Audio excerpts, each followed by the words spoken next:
Hello friends, welcome back. आप लोगों का स्वागत है आपके अपने यूट्यूब चैनल पर जिसका नेम है बंसल एजुकेशन हब।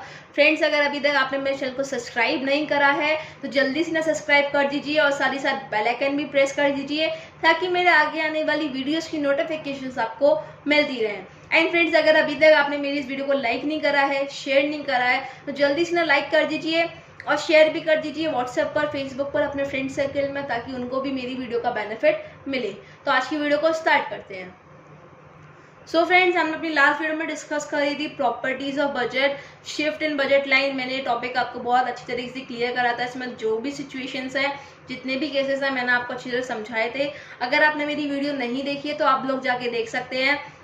सो हम लोग अपने आज के टॉपिक को स्टार्ट करते हैं, जो कि है consumer equilibrium by IC. IC मतलब indifference curve, consumer equilibrium by indifference curve. तो फ्रेंड्स देखिए, मैंने आपको कंज्यूमर इक्विलिब्रियम का मतलब बताया था। इक्विलिब्रियम का मतलब क्या है, यानी कि वो स्टेट ऑफ रेस्ट। क्या है? स्टेट ऑफ मैक्सिमम सेटिस्फेक्शन,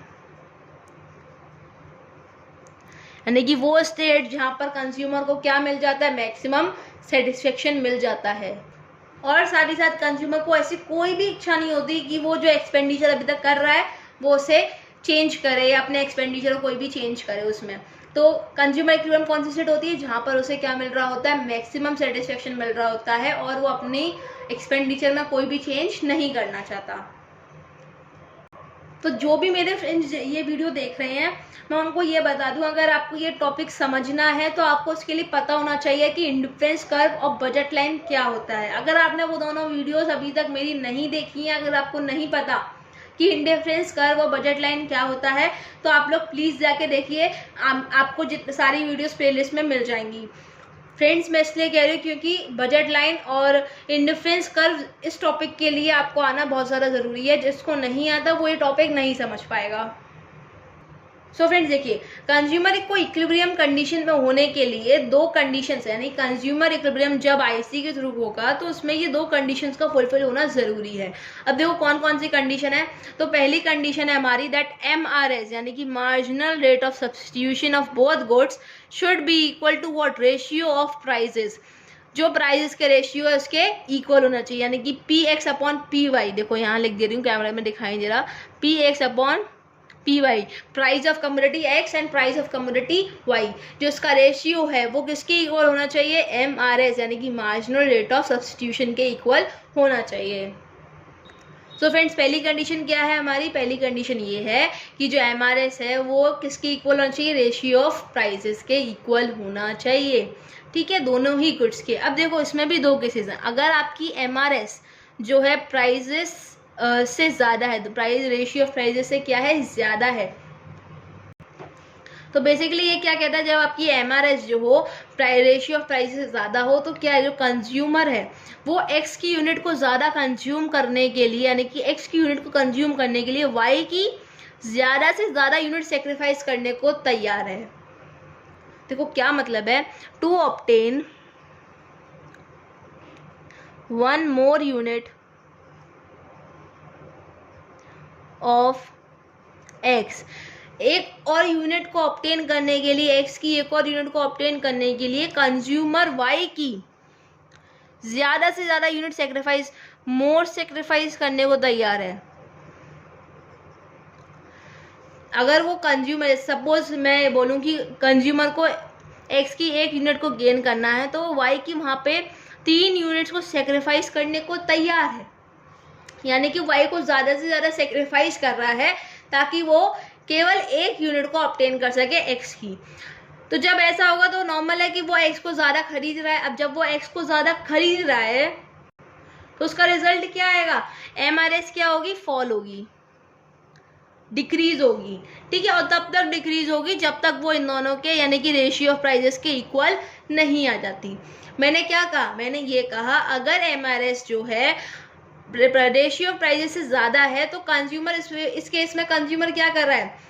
वो जो सेक्रीफाइस कर रहा है कमोडिटी को, वो ज्यादा से ज्यादा सेक्रीफाइस कर रहा है। आप केवल इतना रखिए, अगर ज्यादा है तो कंज्यूमर ज्यादा से ज्यादा स्पेंड करने को, यानी सेक्रीफाइस करने को तैयार है, मोर सेक्रीफाइस। ठीक है, और अगर दूसरी सिचुएशन क्या है हमारी, दैट MRS जो है वो रेशियो ऑफ प्राइजेस से कम है। ये भी सिमिलर इसकी जैसी है, इसमें भी क्या है, to obtain 1 more unit of X, consumer Y की कम यूनिट को सेक्रीफाइस कर रहा है, लेस सेक्रीफाइस।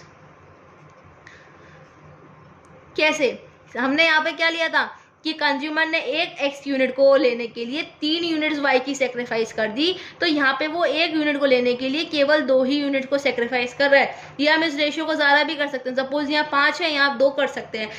कहने का मतलब ओनली इसका क्या मतलब है, अगर आपकी MRS ज़्यादा है तो कंज्यूमर Y जो यूनिट सेक्रीफाइस कर रहा है, जो कम्युनिटी सेक्रीफाइस कर रहा है, उसको ज़्यादा से ज़्यादा सेक्रीफाइस करने को तैयार है, ठीक है। और अगर आपकी MRS कम है रेशियो ऑफ प्राइजेस से, तो कंज्यूमर सेक्रीफाइस करने को तैयार नहीं है, वो चाहता है कि मैं कम से कम सेक्रीफाइस करूं। तो इस केस में क्या होगा, MRS राइज करेगी, बढ़ेगी, और तब तक बढ़ेगी जब तक वो रेशियो ऑफ प्राइजेस के इक्वल नहीं हो जाती। तो आप लोगों को पहली कंडीशन समझ में आई, ठीक है। अब देखो दूसरी कंडीशन क्या है, ये केवल यहीं तक है। देखो दूसरी कंडीशन क्या है, MRS कंटिन्यूसली फॉल होना चाहिए, MRS should continuously fall, MRS हमेशा डिमिनिशिंग होनी चाहिए।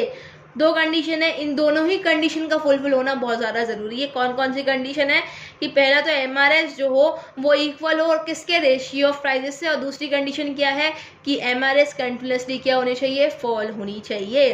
तो ये 2 कंडीशन नेसेसरी है अगर कंज्यूमर को इक्विलिब्रियम स्टेट पे लाना है तो हम यही चीज़ ग्राफिकल फॉर्म में समझेंगे, यानी कंज्यूमर इक्विलिब्रियम का ग्राफ कैसे होगा बाय इंडिफरेंस का। तो देखो कैसे होगा, ये हमने 3 IC ले रखी हैं, IC1, IC2, IC3, ठीक है।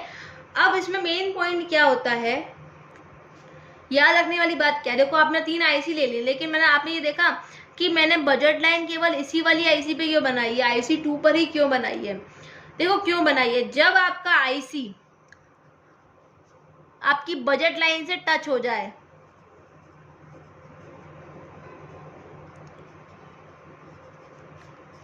या फिर टेंजेंट हो जाए, तो यही पॉइंट होता है कंज्यूमर इक्विलिब्रियम का। क्या, आपकी IC से आपकी बजट लाइन टेंजेंट हो जाए, और जहां वो छू रही हो आपकी बजट लाइन को, IC जो है बजट लाइन को टच कर रही हो, तो वो कौन सा पॉइंट हो जाता है, आपका कंज्यूमर इक्विलिब्रियम का पॉइंट हो जाता है। फ्रेंड्स मैंने आपको एक बात और बताई थी कि जितनी ज्यादा यानी कि हायर द IC, जितनी ज्यादा IC हायर होगी उतना ज्यादा सेटिस्फेक्शन होगा, मैक्सिमम सेटिस्फेक्शन।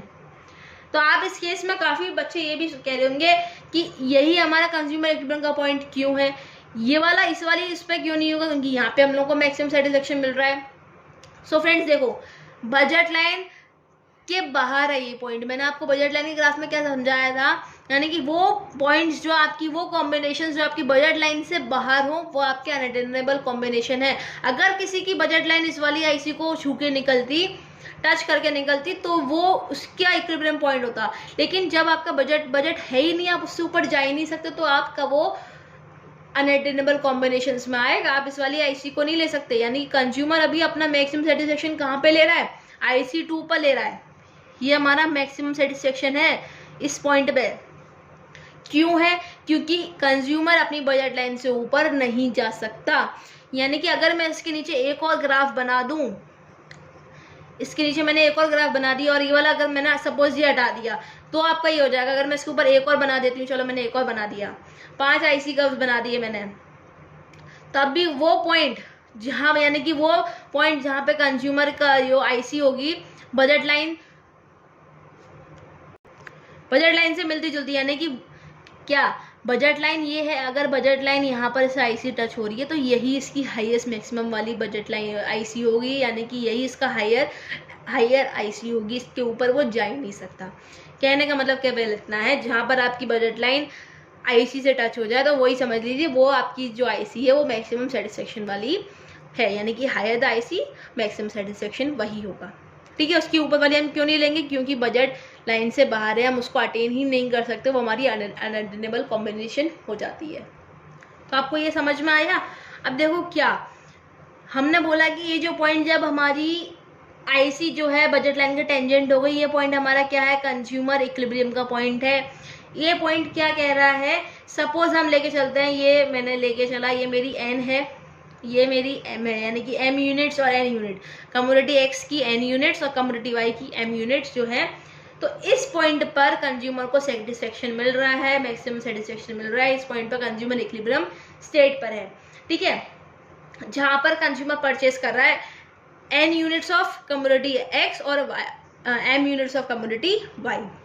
तो ये आपको क्लियर हो गया। देखो फ्रेंड्स, ये बहुत ईजी से डायग्राम है, अगर आपको बना के भी आएंगे तो आपको कम से कम 2 मार्क्स तो सीखे मिल जाएंगे। अगर आपसे पूछा जा रहा है consumer equilibrium by indifference curve, देखो दोनों ही टॉपिक्स अलग हैं, consumer equilibrium bye marginal utility analysis के थ्रू और consumer equilibrium by indifference curve के थ्रू।